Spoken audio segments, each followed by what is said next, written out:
প্রিয় শিক্ষার্থী বন্ধুরা, আমরা এখন বোর্ডে একটা সার্কিট লক্ষ্য করতে পারছি। এই সার্কিটটা থেকে মোট কারেন্ট কত সেটা আমাকে বের করতে হবে। শিক্ষার্থীরা, এই সার্কিটটা থেকে কারেন্ট বের করার বিভিন্ন পদ্ধতি রয়েছে। তুমি এই সার্কিটের মধ্যে চাইলে কারশফস থেকে শুরু করে যে কোনো থিওরেম অ্যাপ্লাই করে এখান থেকে কি বের করতে পারবা? টোটাল কারেন্টের মানটা বের করতে পারবা। কিন্তু আমাকে প্রশ্নে বলা হয়েছে যে নিচের সার্কিটের মোট কারেন্ট নির্ণয় করুন কিসের সাহায্যে? সোর্স কনভার্সন এর মাধ্যমে। তাহলে এটাকে অবশ্যই আমি সোর্স কনভার্সন পদ্ধতির মাধ্যমেই কারেন্টটা নির্ণয় করব। একটু লক্ষ্য করো, সোর্স কনভার্সনের মধ্যে আমরা কি জানি? ভোল্টেজ সোর্সের সাথে কোন একটা রেজিস্ট্যান্স থাকে সিরিজে, আর কারেন্ট সোর্সের সাথে কোন একটা রেজিস্ট্যান্স থাকবে কিসে? প্যারালালে। তবেই কিন্তু আমি একটা সোর্স থেকে অন্য সোর্সে কনভার্সন করতে পারবো। শিক্ষার্থীরা, সার্কিট দিয়ে একটু লক্ষ্য করো, এখানে দেখো এই অংশটাতে আমি দেখতে পাচ্ছি একটা ভোল্টেজ সোর্সের সাথে কি আছে? একটা রেজিস্ট্যান্স সিরিজ আছে। তাহলে এটাকে আমি কারেন্ট সোর্সে রূপান্তর করব। তাহলে কারেন্ট সোর্সে রূপান্তর করতে চাইলে কি বের করতে হবে? আমার আইএস বের করতে হবে। সলিউশন শুরু করলাম। কি বের করতে হবে? আইএস। তাহলে আমি এটাকে পুরোটাকে লাল কালি দিয়ে লিখি, তাহলে বুঝতে সুবিধা হবে। IS equals to VS by R। তাহলে VS কত? 6 ভোল্ট, আর R কত? 3। ক্যালকুলেশন করলে যে মানটা পাবো সেটা হচ্ছে 2 এম্পিয়ার। তাহলে এইটা কিন্তু অলরেডি আমি কনভার্সন করে ফেললাম। এখন দেখো, এই কারেন্ট সোর্সের সাথে অবশ্যই কি থাকতে হবে? একটা রেজিস্ট্যান্স থাকতে হবে, সেটা কিসে? প্যারালালে, তাই না? এখন আমি এটাকে একটু চেঞ্জ করে নিই। দেখো, এই যে ভোল্টেজ সোর্স ছিল সেটা কিসে রূপান্তরিত হইলো? কারেন্ট সোর্সে। আর কারেন্ট সোর্সে রূপান্তরিত হওয়ার ফলে কি হবে? এখানে যে সিরিজের রেজিস্ট্যান্স ছিল সেটা চলে যাবে, চলে গিয়ে এখানে কি হবে? কারেন্ট সোর্স হবে। লক্ষ্য করো, কারেন্ট সোর্স হচ্ছে এখানে তীর চিহ্নটা কোন দিকে? উপরের দিকে। তাই আমি দেখো তীর চিহ্নটা কোন দিকে দিচ্ছি, মানে প্লাসটা উপরের দিকে, তাই তীর চিহ্ন কোন দিকে দিলাম? উপরের দিকে। কারেন্ট কত? আইএস এর মানটা কত? 2 এম্পিয়ার। এই রেজিস্ট্যান্স যেটা প্যারালালে ছিল তাকে এখান থেকে সরিয়ে, সিরিজে যেটা ছিল এখান থেকে সরিয়ে ফেলতে হবে। আমি সরিয়ে ফেলছি, কিন্তু এই রেজিস্ট্যান্সকে এই সোর্সের সাথে আবার প্যারালালি যুক্ত করতে হবে। তাহলে প্যারালালি যদি আমি যুক্ত করতে চাই, তাহলে দেখো আমি এখানে বলবো এটা কার সাথে প্যারালাল? এখানে একটা প্যারালাল রেজিস্ট্যান্স আমি অ্যাড করব। এই একটা রেজিস্ট্যান্স এখানে কি অ্যাড করেছি আমি? প্যারালালে। তাহলে এই রেজিস্ট্যান্সের মান কত?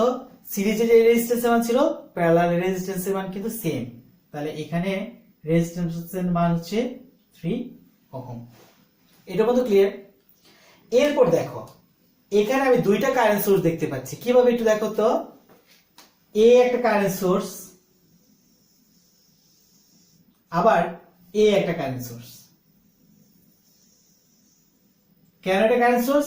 কারণ একটা কারেন্ট সোর্সের প্যারালালে একটা প্যারালাল একটা রেজিস্ট্যান্স থাকবে, তাই না? এটা কারেন্ট সোর্স, তার প্যারালাল রেজিস্ট্যান্স। এটা কারেন্ট সোর্স, তার প্যারালাল রেজিস্ট্যান্স।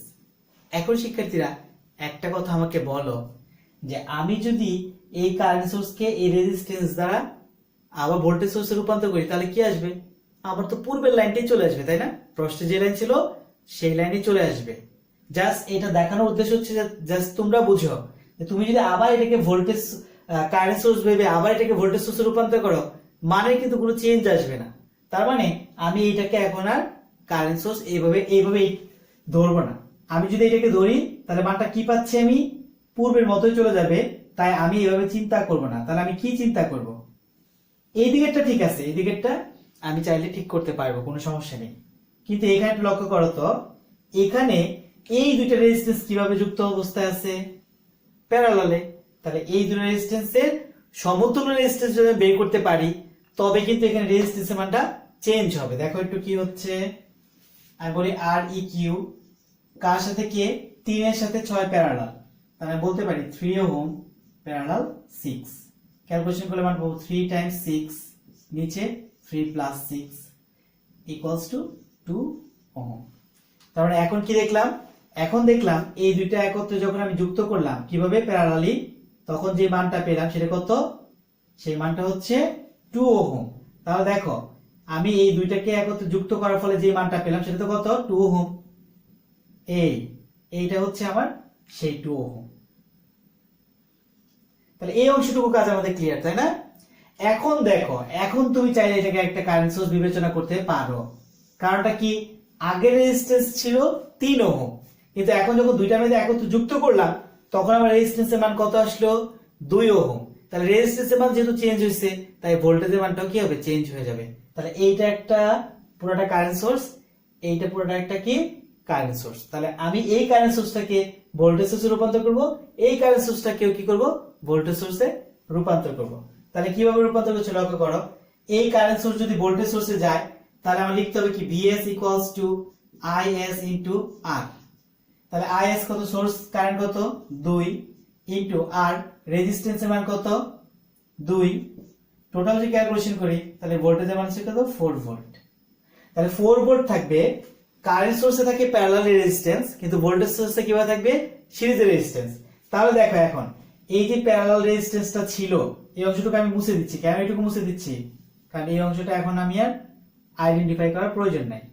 তাহলে দেখো কারেন্ট সোর্সের সাথে প্যারালাল রেজিস্ট্যান্স আছে, এই প্যারালাল রেজিস্ট্যান্সটা আমি এখান থেকে মুছে দিব। কেন মুছে দিব, কারণ আমি আর কারেন্ট সোর্স রাখি নাই। কোন সোর্স রাখছি আমি এখন এটাকে ভোল্টেজ সোর্স বানাই ফেলছি। আর ভোল্টেজ সোর্সের প্যারালালে কোন রেজিস্ট্যান্স থাকে না, ভোল্টেজ সোর্সের কিসে থাকবে, সিরিজে একটা রেজিস্ট্যান্স থাকবে। তাহলে এই রেজিস্ট্যান্সটাকে আমি কোথায় নিয়ে আসলাম, সিরিজে নিয়ে আসলাম। রেজিস্ট্যান্সের মান কত ছিল, 2 ওহম। আর এবার আসো কারেন্ট সোর্সের মানটা দেখাবো এখানে, তাই না?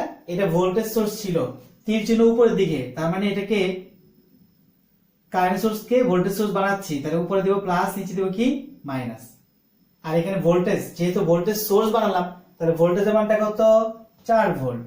তাহলে এটা হচ্ছে 4 ভোল্ট। শিক্ষার্থীরা তাহলে কি দেখলাম, এখানে একটা জটিল অংশ ছিল, সেই অংশটা কিন্তু একদম সিম্পল হয়ে গেছে, তাই না? এখন এখানে আরো একটা কারেন্ট সোর্স আছে, এটাকে আমি কি করব, একটা ভোল্টেজ সোর্সে রূপান্তর করব। যেহেতু প্যারালালে আছে তাই আমি বলতে পারি, আমি এটাকে বলবো Vs equals to Is into Rs। তাহলে Vs এর মানটা কত, সরি Is এর মানটা কত, 3 এম্পিয়ার ইনটু তার যে রেজিস্ট্যান্স সেটা 4। তাহলে ভোল্টেজের মান কত, 12 ভোল্ট। আমি কিন্তু ভোল্টেজের মান পেয়ে গেছি 12 ভোল্ট। এখন কি করতে হবে, ভোল্টেজ সোর্সের সময় সিরিজে রাখতে হবে রেজিস্ট্যান্সকে। তাহলে দেখো আমি এইটুকুকে মুছে দিচ্ছি, প্রথমে আমি এইটুকুকে মুছবো, কারণ এই অংশটা আমি আইডেন্টিফাই করার জন্য নিয়েছিলাম। এখন আমার এই অংশটা দরকার নেই, আমি আমার মূল সার্কিটে ফেরত আসতে চাচ্ছি। তাহলে দুইটা মিলে কি হলো, ভোল্টেজ সোর্স যখন রূপান্তরিত হলো, তাহলে ভোল্টেজ সোর্সের সাথে কখনো কি থাকে না, প্যারালাল রেজিস্ট্যান্স থাকে না, সেই রেজিস্ট্যান্সটা কিসে যুক্ত হবে, সিরিজে যুক্ত হবে। তাহলে দেখো ভোল্টেজ সোর্সের এখানে দেখো তীরচিহ্নটা উপরের দিকে ছিল, তাহলে এটা হচ্ছে প্লাস, এটা হচ্ছে মাইনাস।